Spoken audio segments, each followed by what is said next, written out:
So Ravel, the master of instrumentation, he wrote L'Enfant les sortilèges, which roughly means a child and the spells.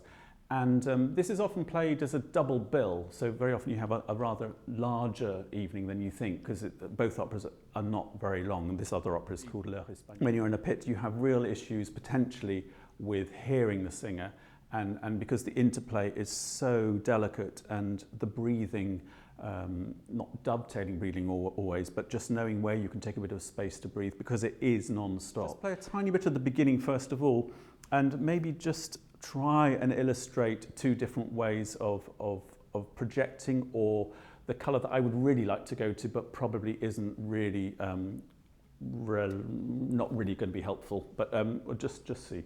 So this is the first way of maybe bringing out the sound a little bit more than you maybe feel you should.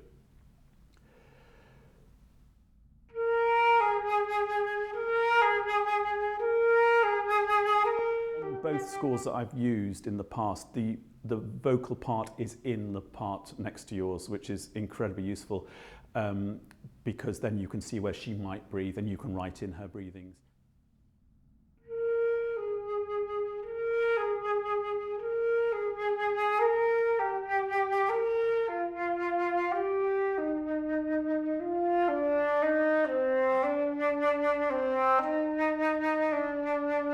So it's a really long solo relative to an opera solo from the pit. As I say, it's really a duo, but you know, you just need to sort of maybe listen to it again. I think I can't emphasize enough how important it is to have heard them, because it's a sort of getting the tempo and the feel and the character and its context in the opera and what's happened before, what's happened after.